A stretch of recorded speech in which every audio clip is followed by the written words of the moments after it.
আসসালামু আলাইকুম সম্মানিত ভিউয়ার্স, যারা যেখান থেকে দেখতে পাচ্ছেন আমার ভালোবাসার মানুষ দেশ এবং বিদেশ থেকে সবাইকে শ্রদ্ধা জানাচ্ছি। আজকে আমরা সূরা রাদই আলোচনা করব। ধারাবাহিক পর্ব হচ্ছে ৪৫, সূরা রাদের দ্বিতীয় পর্ব। এক নজরে কোরআন থেকে আলোচনা করা হচ্ছে। আজকের আলোচনার বিষয়বস্তু হচ্ছে সূরার শুরু এবং শেষ সম্পর্ক। সূরার শুরুতেই রাসূলুল্লাহ সাল্লাল্লাহু আলাইহি সাল্লামকে উদ্দেশ্য করে বলা হয়, তোমার রবের পক্ষ থেকে তোমার কাছে যা নাজিল করা হয়েছে তা সত্য, কিন্তু বেশিরভাগ মানুষ একে সত্য বলে মানছে না। তবে তারা না মানলেও স্বয়ং আল্লাহ এই ব্যাপারে সাক্ষী হিসাবে আছেন। এছাড়া যাদের কাছে কিতাবের জ্ঞান আছে তারাও সাক্ষী। সূরার শেষ আয়াতে আল্লাহ এই বিষয়টি জানালেন আমাদেরকে। এই পর্বে আমরা আলোচনা করব অন্য সূরার সাথে সূরা রাদের সম্পর্ক।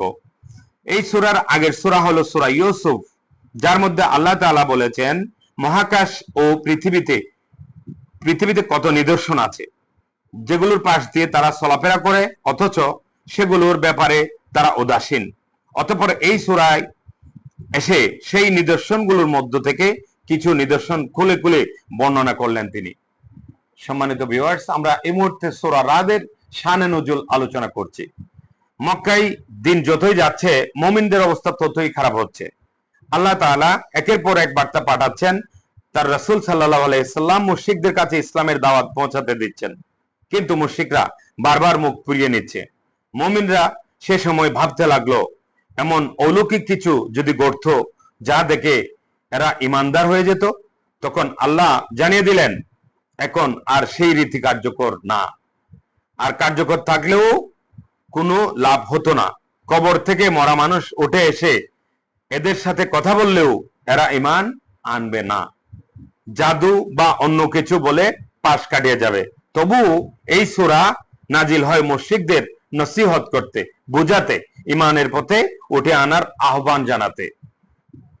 মুহাম্মদ সাল্লাল্লাহু আলাইহি সাল্লাম সত্য নবী, আল্লাহ একথা তুলে ধরেছেন, তাদেরকে পরকালের বাস্তবতা সম্পর্কে ধারণা দিয়েছেন, আর সেই বোঝানোর ফাঁকে ফাঁকে দিয়েছেন কিছু সতর্কবাণী। মোট কথা তাওহীদ, রিসালাত ও আখিরাত, ঈমানের এই গুরুত্বপূর্ণ মৌলিক তিনটি বিষয় সম্পর্কে পর্যাপ্ত ধারণা দিতেই এই সূরাটি নাজিল হয়। এভাবে বোঝানোর পরও কেউ যদি এ থেকে মুখ ফিরিয়ে নেয়, তাহলে তাদের জন্য থাকবে জাহান্নামের দাউ দাউ করা আগুন। আল্লাহ আরো জানালেন, অনেকগুলো বছর মুসলিমরা যে কষ্ট স্বীকার করেছে তাদেরকে এর পুরস্কার হিসেবে পরকালে দেবেন। এই আশ্বাস মুমিনদের প্রশান্তি দেয়। আপনারা আমার পাশে দেখতে পাচ্ছেন আমার প্রিয় ভাগিনা, আমার বড় আপার ছেলে আবু হেনা জিকু। সম্মানিত ভিউয়ার্স, আপনাদেরকে অনুরোধ করছি, কোরআনকে আঁকড়ে ধরবেন, নিজের জীবন কখনো আওলাবে না।